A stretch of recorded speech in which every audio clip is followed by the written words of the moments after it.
told his family members, he told his friends that if he doesn't become Christian, he will not get a vote.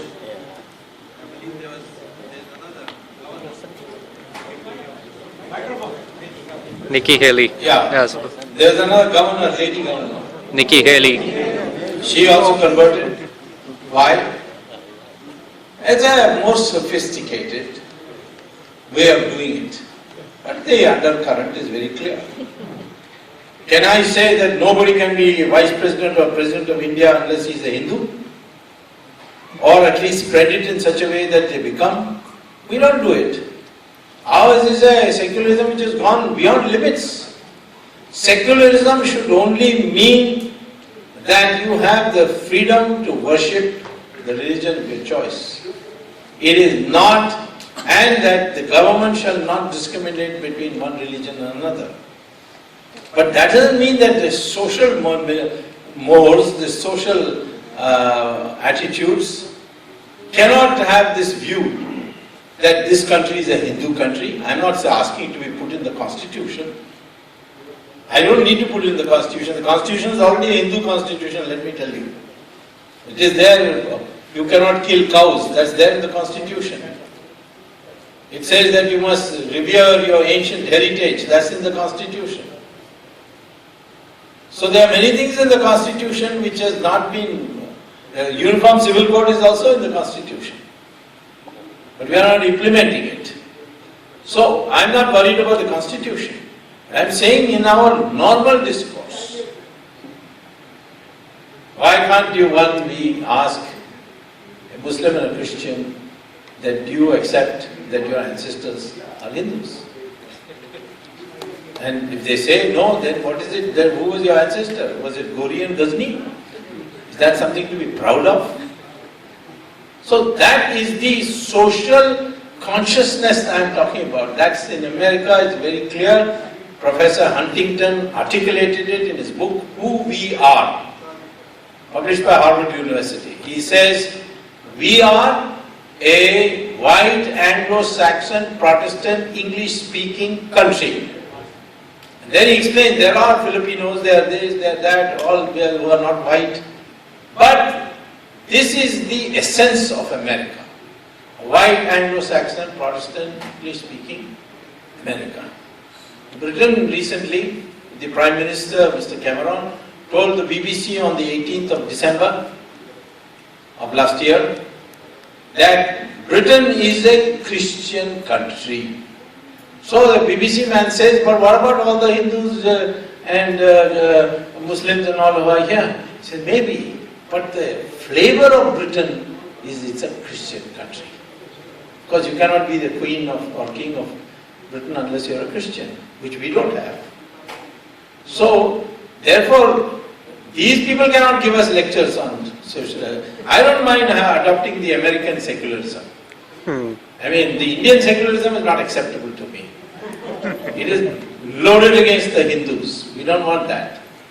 American secularism, British secularism, I'm ready to implement.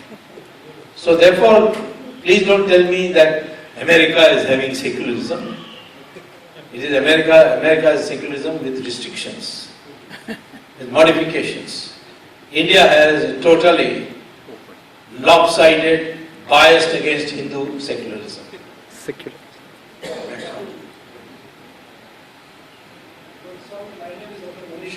My question is, in your opinion, should India be declared a Hindu nation? It is a Hindu nation, why should you declare it? 85%, 83% are Hindus. So what do you gain by declaring? Do I want that the next Prime Minister should be a Hindu? No. But I certainly would fight tooth and nail if somebody said I'm a descendant of Gori and Ghazni and I want to be Prime Minister of India. No.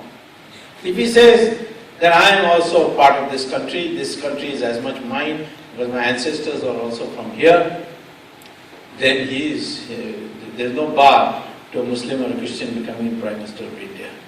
So, Hindu nation, we don't need the formal declaration.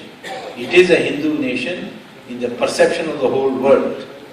No one thinks of us as Muslim or Christian. We may have here and there some monuments which even that there is, by the way, a big controversy, but we will not go into that. But the fact of the matter is that there is no need for a formal declaration of India to be a Hindu nation.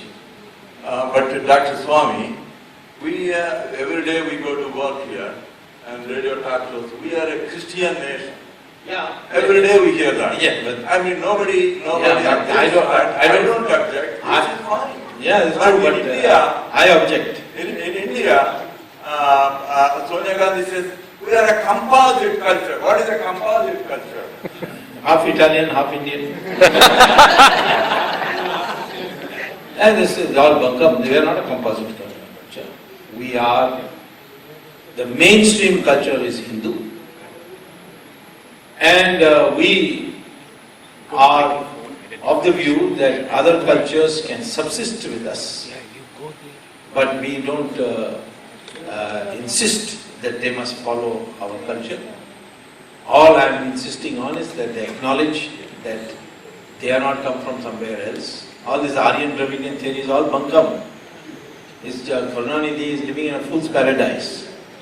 You see, the word Dravida itself is a Sanskrit word, which Adi Shankara created when he had a debate with Mandana Mishra. The word Aryan doesn't exist in our scriptures, only Arya exists, which means a noble gentleman, a good person. That is the meaning of Arya. So, all these British distortions are brainwashed into thinking of us as something. But I would say that I will not insist that we call ourselves a Hindu nation. I don't mind our calling ourselves as a Hindustani nation. Because we must accommodate those who were forced to convert or for some reason had converted and they are descendants of that.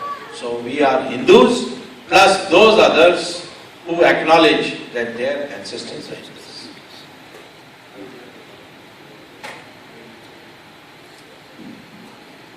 Wonderful, sir. My name is Anil Maheshwari.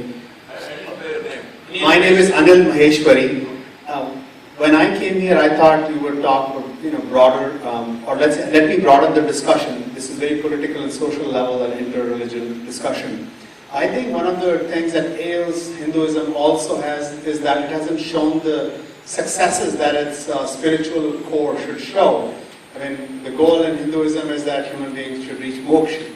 And I don't know if we have many individuals in our society who have achieved moksha, their role models like that, because that would naturally attract people to feel pride in it. And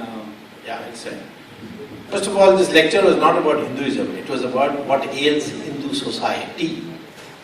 Okay, and therefore, what you are asking me, you call me separately on the tenets of Hinduism, and I'll give you a lecture on that. But at the moment, what ails Hindu society is its lack of cohesion, its inability to perceive the threats it is facing, its inability to defend itself against the attack of westernization and religious conversion. These various threats, I say, is because you lack a Hindu consciousness. That Hindu consciousness is what I'm talking about. When Guru Gobind Singh said, give me 5 pyaras, there was no Sikhism in that. He was fighting tyranny. And he got 5 people, and out of that he created a movement. So that same way today the Hindu society has to respond to these threats. And it's, all this japa and turiya and all these concepts will come much later. That is for your ashram. But today for Hindu society, I need a Virat Hindu, and that Virat Hindu has come only with this kind of consciousness which I mentioned.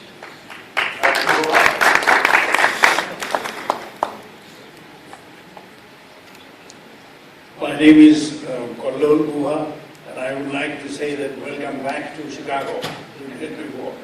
My question to you is some bit of a new topic or a new issue, and that is over the last 65 years, we have never ever heard that from any political party or any leader in India talking about that India and the Indians deserve war reparation from the British. It is only now, relatively recently, that we are listening from the camp of Swami Ramdev that they are now talking about it.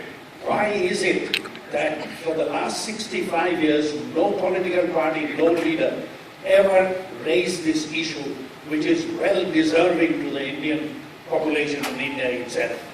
Is it timidity of the Indian of the Hindus, or those characteristic features of the Hindus that you were talking about?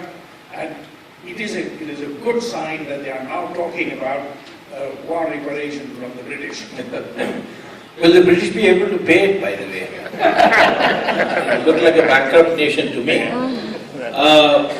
Fact is, you're right. It has not been raised, and I think we owe that singular contribution to Jawaharlal Nehru,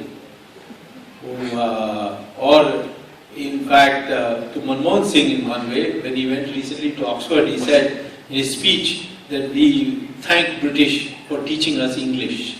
Well, they certainly he should have said that, but no thanks to you for not having a spine or something like that. But the fact of the matter is that this is something that ought to be raised.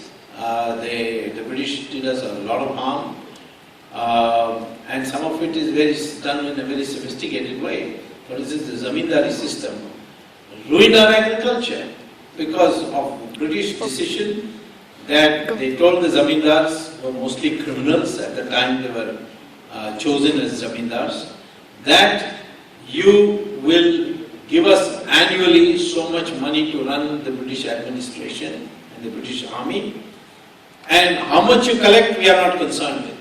And the zamindars then bled India thoroughly. They sucked every little thing that they could out of the agricultural system, and that's why in 1947 our agriculture is in such a miserable state, and we've done nothing very much to ameliorate that situation. So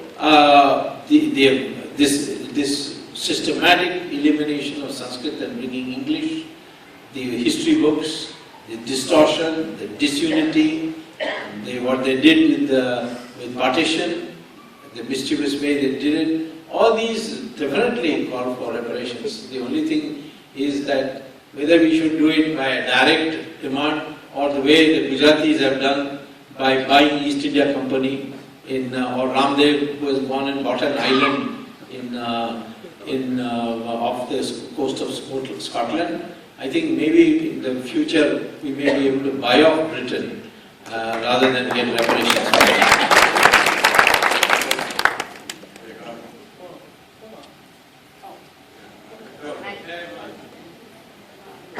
Thank you, Dr. Swamy. That way you get your turn.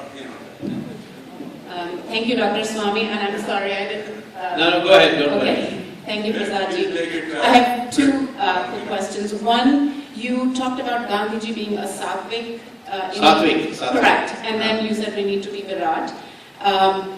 I'd like you to clarify a little bit on that, just because I know that obviously a lot of people have a lot of reverence for Gandhiji and his ideals. Yeah. And I'd like you to clarify the difference that you were alluding to. And my second question is, I actually recently heard in a meeting that I was at, where I actually first met Prasadji and Richard Benkin, some of the other people that are here, that the percentage of voters, the Hindu voters and the Muslim voters in India, there's apparently a huge disparity there. And apparently that's also showing in certain areas in Illinois where some research has been done on how many Hindu people actually go to vote and how many Muslim people go to vote. So if you have some information there, can you share that? Thank you. Well, as far as the Gandhiji is concerned, I must say I'm an unalloyed admirer of Mahatma Gandhi.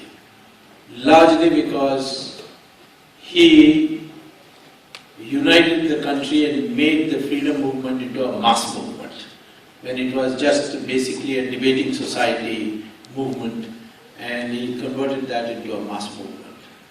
Now, he made many wrong decisions, for instance, choosing Jawaharlal Nehru over Sardar Patel, but the mistakes anybody can make. And on conversions, I quoted in the Himachal Pradesh High Court, I quoted Mahatma Gandhi's writings in the magazine called Harijan, from the collected works of Mahatma Gandhi. And the judge himself was shocked at what he said. He said that the Christian missionaries are nothing but vendors of goods. They don't have a superior religion, but yet they want to convert the Hindu. And therefore, if I get power for even one day, the first thing I would do is to ban totally all conversion in India, because there is no need to anybody to change his religion. So, his views, many of them are very radical, and some of them are in fact more radical than I would have originally stated had I not read his books. So I am not against them. But there was one factor in which he erred beyond a point, and that's why I call him Satvik. Satvik normally means just that, non-violent person. I am not advocating violence, but I am saying that if there is a collective violence against you, you have to retaliate. Whereas Gandhi systematically advocated it was okay for the Indian population versus the British soldiers or the British police, where the Indian could not have fought with weapons. The British, the method that Gandhi chose was the correct method, but it got extended as a principle for dealing in foreign policy, defense policy, and that is why I call him Satvik and distinguish myself from his way of thinking by saying we must be hierarchical Hindus. Now, as far as the voting thing is concerned, I don't think we have got the latest census figures out, but there have been occasions when the Hindus have voted a larger percentage than Muslims, and that was in 1977 and 1984 when Mrs. Gandhi was assassinated.